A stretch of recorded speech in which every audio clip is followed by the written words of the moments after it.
Okay, in this video, I'm going to modify the previous EDA playground to include a design file, and we're going to set up a test bench for that design file. So what we worked on in Lab 2 was you took a logic function and you wired that up using a breadboard. So we're going to do a logic function. We'll call it logic 1. And what we'll need, and remember what happened with the module. You have a module and then an end module. Okay. And then along the way, you have inputs and outputs that go in parentheses. And sometimes you can set those to where you put these on different lines to make it a little more readable.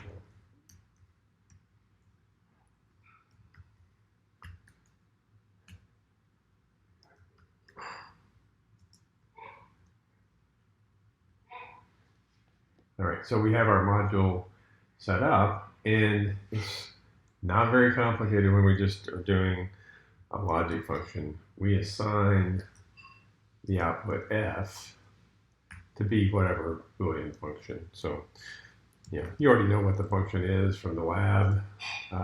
We use the ampersand for an AND operator. We use the vertical bar in Verilog for a OR operator.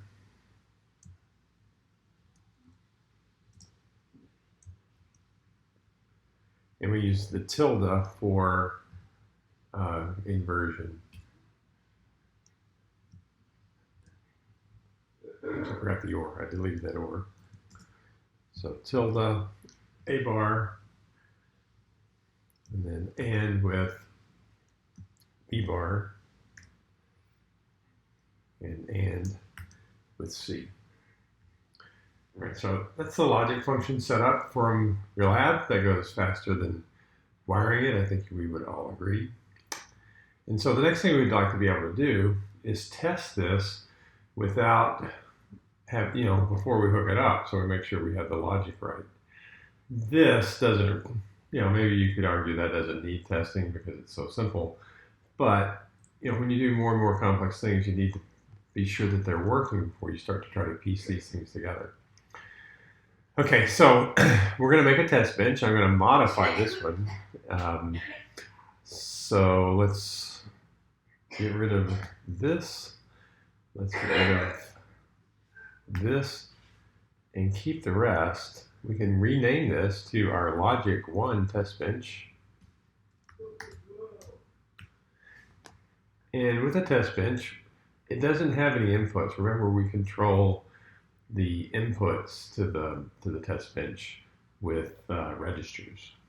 Okay, so we're going to define registers: A test, B test, C test, and D test. All right, get the spacing consistent. We're going to make a wire for F out, because think of, the logic function has coming out of it as a wire giving us the output. Okay, so we set up an initial block, there's an initial and an end, and then we tell the system that we're finished with our simulation. Okay. All right, so from here, what I wanted to do is set up a way of monitoring the output so we can see that coming to the screen. So I can use a system command for this, and I get to format that. I'm going to do A, B, C, D, because I think that'll be convenient to look at. And I put it, that's a string, so I put that in quotes. And the variables I want to look at are AT, BT, CT, and DT. Now in the last video we did the display system command. Monitor is different because you only set that up one time, and it will check for changes in the variables that you specify, and if something changes, it will reflect that on the output log. Okay, so I'm going to also put the output with a little space to make it more readable. All right, so that's setting up the monitor command to see what happens with our code. Okay. All right, and so what we could then do is start to define parameters. So I'm going to put pound 5. Remember the pound sign was giving me delay. All right, so I'm going to put a delay, and I'm going to put AT equals 0, BT equals 0. All these are simultaneously happening, even though we're putting them in an order, only because we have to put them in some order to type them. But, you know, practically speaking, in terms of the concept of how this works, all these inputs would get asserted at the same time. Okay, and then that's the first element of a truth table, all zeros. And what I could do is copy this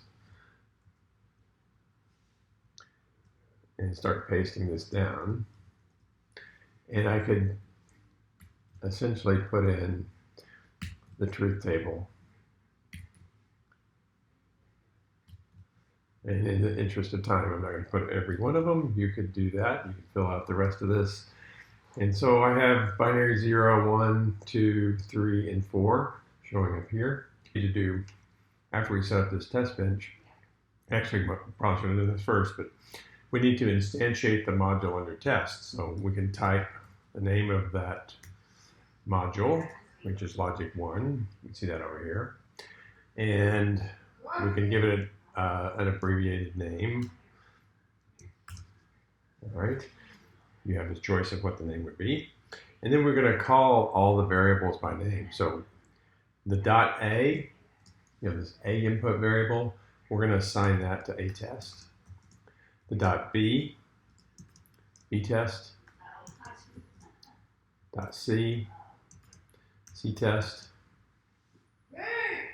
I don't think you have to have spaces, but you can have spaces, depending on how you like it. I like it a little tighter like this. And then dot D,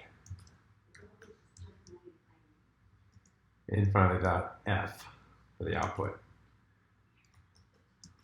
So we pass these by name. We could have done that just by position, but I want you to get in the habit of doing it by name, so it's less error prone. So I think we have this set up, and now we can run this and look at the output. I need to move this where you can see it. Let me do that again. You run this, and you get different input combinations showing up as we set these up in our test bench. The one I wanted to call your attention to is this first one, ABCD, XXX. Remember X's, the data type that we had for this was it's undefined, hasn't been defined at this point. And so you see I immediately had a time delay of 5, and I never defined what 0, 0, or what the initial values of A test, B test, and C test would be. Okay, so if we remove that delay, we now assign that from time 0 when we don't have the X's.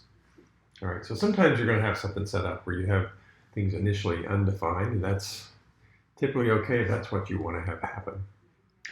All right, so this only gives the first 4 elements of the truth table.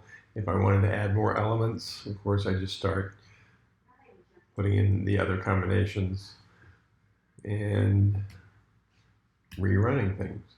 Okay, so I can add, I had stopped at 4, and go to 5, and then 6, and just set up this test bench term by term.